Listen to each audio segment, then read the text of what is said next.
Hello students, आप chapter पढ़ रहे हैं गति के नियम, लॉज ऑफ मोशन। तो आज जानेंगे घर्षण के नियम, laws of friction. Laws of friction क्या है? तो नंबर 1, घर्षण बल सदैव पिंड की गति का विरोध करता है। ये आप पहले से जानते हैं, अर्थात यह पिंड पर आरोपित बाह्य बल के विपरीत दिशा में कार्य करता है। जिस दिशा में बाह्य बल लगेगा ठीक उसके विपरीत दिशा में बल कार्य करेगा।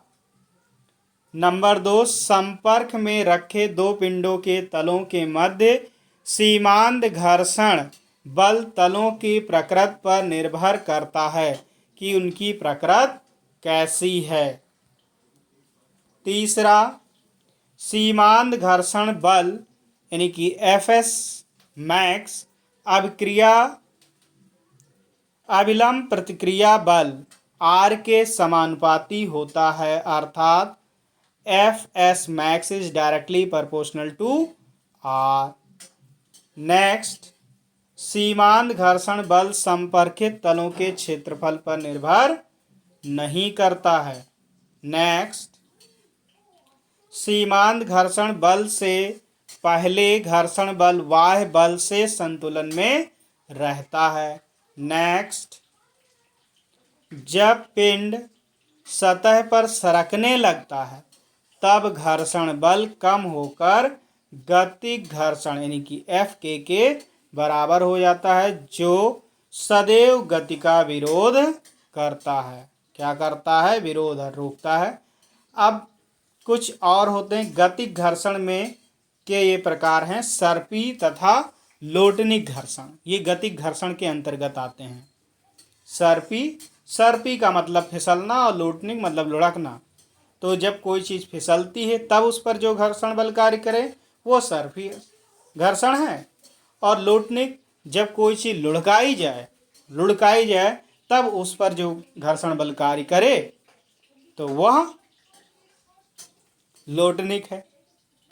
और देखो बेटा, सर्पी जब कोई चीज़ फिसलेगी तो वो ज़्यादा संपर्क में रहेगी, तो संपर्क में ज़्यादा रहने से भाई सर्पी में अगर कोई चीज़ सरकाई जाए, फिसलाई जाए, उस पर खींची जाए तो क्या होगा? ज़्यादा संपर्क में रहेगा, यानी कि ये ज़्यादा विरोध में करेगा। और लोटनिक लुढ़केगी तो उसमें क्या होगा?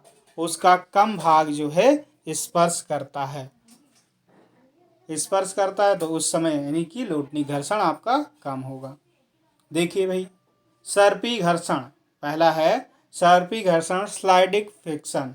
वह घर्षण बल जो संपर्क में आए दो तलों के परस्पर फिसलने से उत्पन्न होता है, सर्पी घर्षण कहलाता है। और लोटनिक क्या है भाई? बेलनी या लोटनिक घर्षण। वह घर्षण बल जो किसी पिंड या वस्तु के किसी तल पर घूर्णन गति करने के कारण उत्पन्न होता है, बेलनी घर्षण, या सीधे कहें कि लुढ़कने के कारण होता है। जब कोई पिंड किसी पद पर लुढ़कता है तो तब संपर्क क्षेत्रफल बहुत कम होता है, जिससे क्या होता है? दाब जो है बहुत अधिक हो जाता है, अतः दोनों या कोई एक संपर्कित स्थान पर कुछ दब जाते हैं। इस कारण उनकी आकृति में कुछ विकृति उत्पन्न हो जाती है तथा लुढ़कने वाले पिंड को लगातार ऊंचाई पर चढ़ना पड़ता है।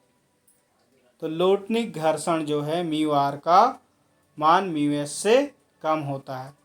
तो यहाँ पर बेलनी घर्षण सबसे कम, फिर उससे गतिक घर्षण और फिर सर्पी घर्षण।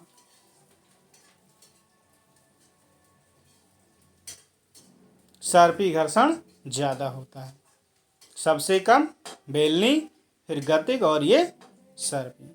और ये इसके प्रकार ही हैं बेटा।